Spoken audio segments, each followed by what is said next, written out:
purse so tight. You look me up and down. You think, who do I think I am?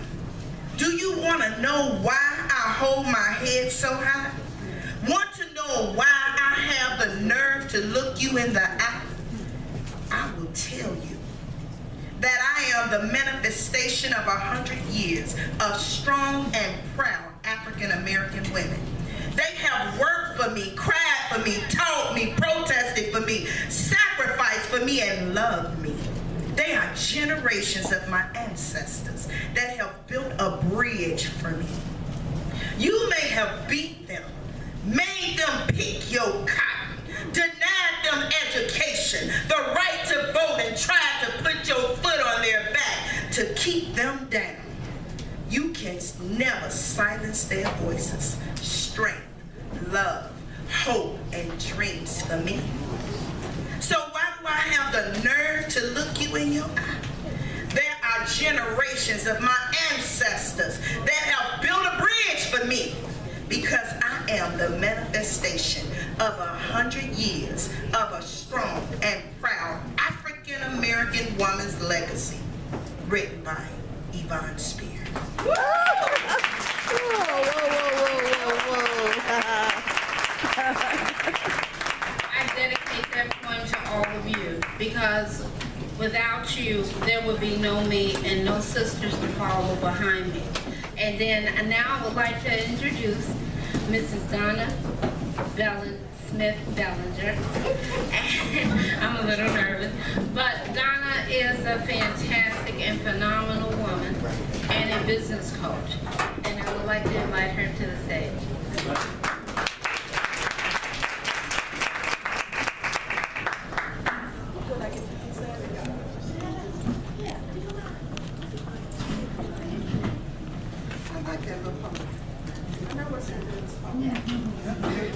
It's a good podium. It absolutely is. Okay, let's make sure I get this right.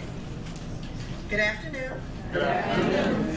Okay, some of my girls are out there, and I know they know better. Good afternoon. Good afternoon. Some of the girls.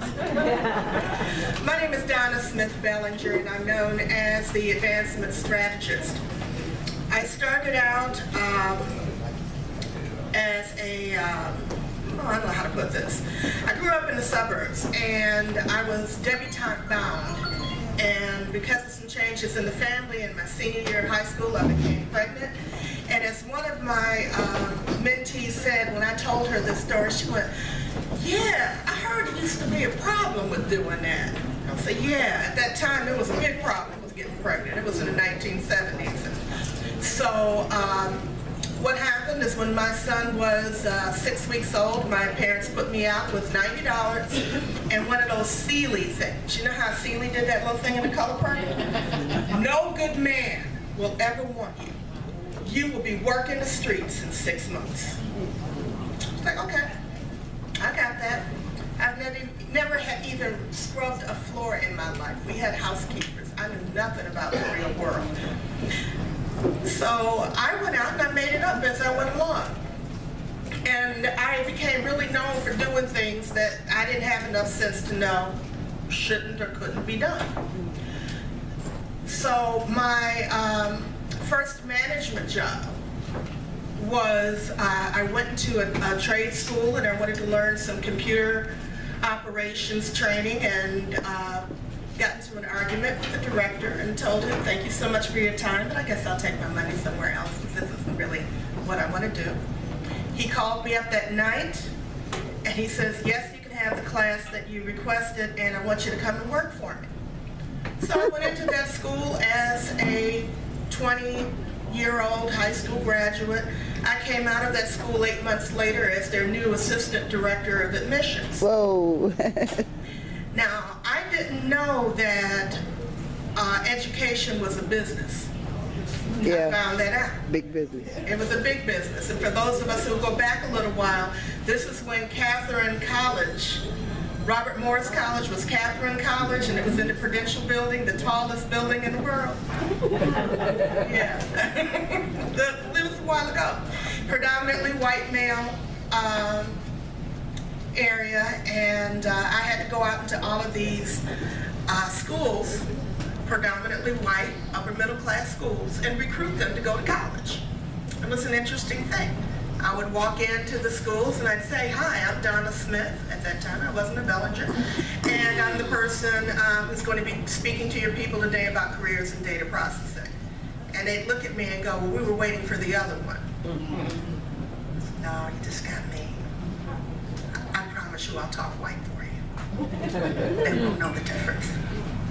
Eventually, after 15 years in working in education, training technical schools over a number of states, I switched over into corporate and worked in corporate sales and marketing, building revenue-generating, large revenue-generating sales teams for people who are extremely ungrateful. And I was told in a lot of different times things like, "You know, you really need to give up that job because you're a pretty girl. Some guy will take care of you. You need to let a man make that salary." And it's like, "Well, I'm only getting paid based on what I'm making for you.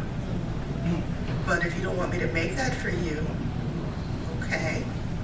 And most of those businesses went out of business in about 3 years. That was kind of fun for me. I moved on to create my own IT professional services firm along with a partner about 8 or 10 years ago. And in a very crowded field, y'all know you can drop a quarter, hit on somebody who thinks they can fix computers. We actually did do a good service. And if any of you have ever had the unfortunate experience, although I know nobody in this room has, of getting a parking ticket, and you had to take it and put it in one of those machines to pay it, you know, those little kiosks where you pay your parking ticket and your water bill and all of that. It was my company that did the security protocol to ensure the safety of your credit card. So that's what this little homeless kid kind of grew up to be involved in. Well, what I do now, I'm in an entirely different space. I've spent a great deal of time working in corporate America, working with small businesses, large businesses. I've sat on boards for nonprofit organizations, all those things that nobody said I'd ever be able to do. Learned a whole lot of lessons. I've learned most of them the hard way. I keep saying I'm going to create a t-shirt that says, "Alumni of Don't Let This Happen to You, University." Because everything that I do now is geared to help you shorten your learning curve and to keep you from being disgusted, disappointed, having that negative self-talk about you're not good enough, you're not smart enough, you don't know enough, nobody's going to help you, nobody's going to do this, they won't buy, they won't come, da-da-da-da-da-da. I deal with that.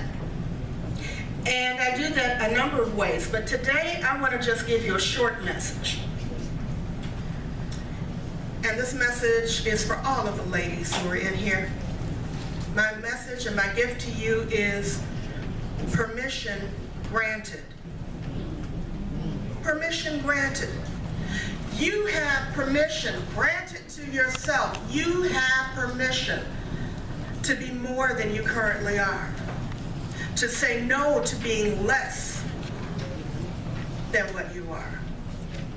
You have permission to move beyond what the people you are involved with are doing. You have permission to be greater than they are, smarter than they are, more adventurous than they are. You have permission. You have permission to love more, to enjoy your life more. You have permission to do the things not just that you have to do, but you have permission to do the things that you have secretly not even admitted to yourself you want to do. You have permission. You have permission. You have permission to receive more. You are worth so much more than you currently have. You're holding back, you're holding it in. And you know that because when you lay down at night and you get ready to go to sleep, your heart is beating and aching with the things that you wish you could have done. But you have permission. You have permission to do more, to be more. Amen.